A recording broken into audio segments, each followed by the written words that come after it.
Shalom Bapak Ibu Saudara yang dikasihi Tuhan. Seri pengajaran hari ini berjudul Kebenaran Sesuai Alkitab.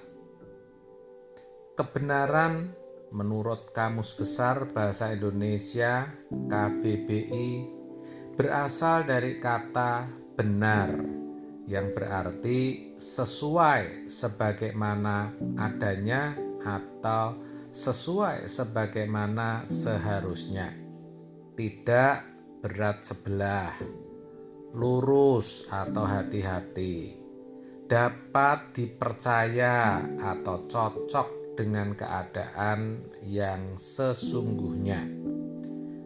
Kebenaran juga bisa berarti keadaan tidak bersalah, suatu ketetapan yang bertalian dengan pandangan, sikap dan filosofi serta perilaku individu.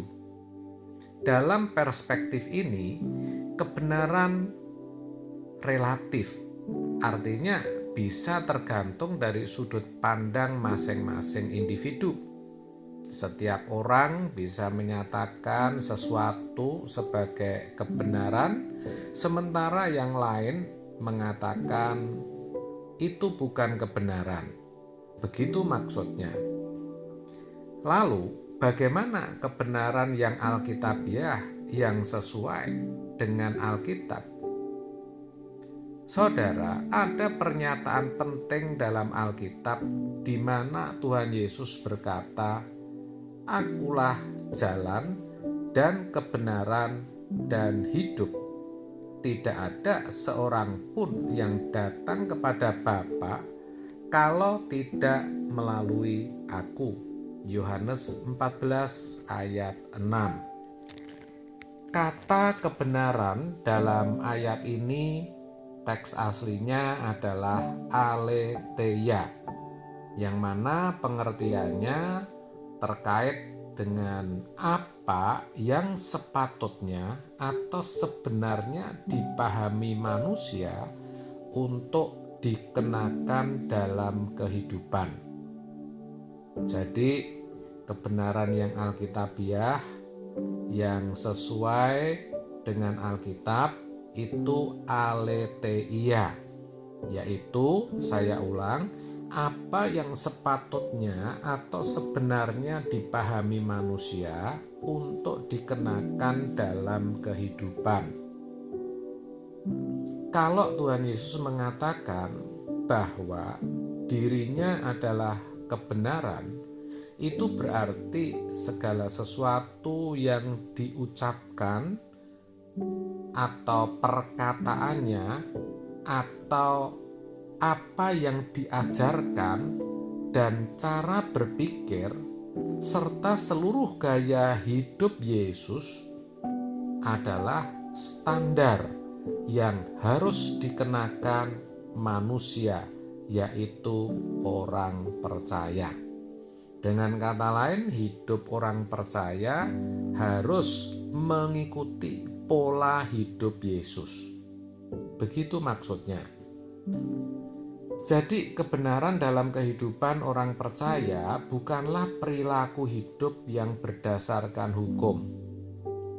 Tidak boleh begini, tidak boleh begitu, harus begini, harus begitu. Bukan seperti itu. Tetapi perilaku hidup berdasarkan cara berpikir Tuhan, yang karenanya orang percaya harus memiliki hidup seperti hidup yang dijalani oleh Tuhan Yesus 2000 tahun yang lalu. Maka sangat tepatlah apa yang dituliskan dalam Galatia 2 ayat 20. "Namun aku hidup, tetapi bukan lagi aku sendiri yang hidup, melainkan Kristus yang hidup di dalam aku.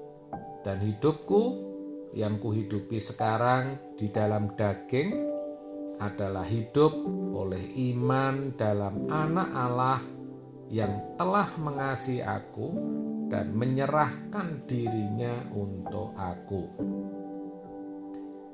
Itulah standar hidup yang harus dikenakan oleh setiap orang percaya, oleh saudara dan saya. Kurang dari itu, sejatinya orang belum bisa dikatakan Kristen.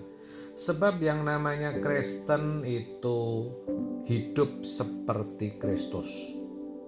Tapi ingat, orang yang memiliki integritas, memiliki kedisiplinan untuk mengenakan hidupnya Yesus, pasti hidupnya dibentuk dan diubahkan oleh kebenaran isi Alkitab, sehingga hidupnya menjadi kebenaran Alkitab yang diperagakan. Hidupnya menjadi cermin atau peragaan isi Alkitab. Ini luar biasa. Itulah sejatinya yang dimaksud dengan hidup dalam firman-Nya, hidup dalam kebenaran Allah. Senada dengan hal itu, kita bisa membaca apa yang tertulis dalam Yohanes 8 ayat 31 sampai 32. Demikian, jikalau kamu tetap dalam firman-Ku, kamu benar-benar adalah murid-Ku, dan kamu akan mengetahui kebenaran, dan kebenaran itu akan memerdekakan kamu. Ayat ini menunjukkan adanya standar bagi orang percaya di mana mereka akan diakui sebagai murid-murid Tuhan Yesus, yaitu ketika mereka tidak hanya mengetahui kebenaran, tidak hanya mengetahui firman, tidak cukup mendengar firman, tetapi mereka juga harus mengenakan kebenaran itu, harus hidup di dalamnya, harus tetap tinggal di dalam firman-Nya. Jadi orang percaya yang tidak mengerti secara benar isi Alkitab, maksudnya yang tidak mengerti kebenaran dan otomatis tidak mengenakan kebenaran itu atau tidak belajar mempraktekannya, akhirnya akan menjadi korban. Mereka akan mudah disesatkan oleh pengajaran serta pengajar-pengajar palsu. Sebab itu memang nyata ada. Seperti dituliskan dalam 2 Korintus 11 ayat 4. Sebab kamu sabar saja jika ada orang datang memberitakan Yesus yang lain daripada yang telah kami beritakan, atau memberitakan kepada kamu roh yang lain daripada yang telah kamu terima, atau Injil yang lain daripada yang telah kamu terima. Kesimpulannya apa? Kesimpulannya hanya kebenaran yang sesuai Alkitab, yang Alkitabiah, yang akan memberi pencerahan bagi orang percaya, di mana kebenaran itu dapat memerdekakan kita dari dosa. Dan untuk bisa mengerti kebenaran yang sesuai Alkitab, yang Alkitabiah, tidak bisa tidak, kita harus belajar menggunakan logika yang semaksimal mungkin, selain tentu hidup suci dan tidak mencintai dunia, seperti disiratkan dalam Roma 12 ayat 2.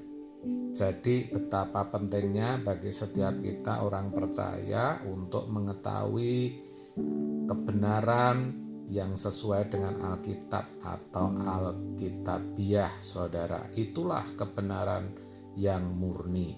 Amin. Tuhan Yesus memberkati.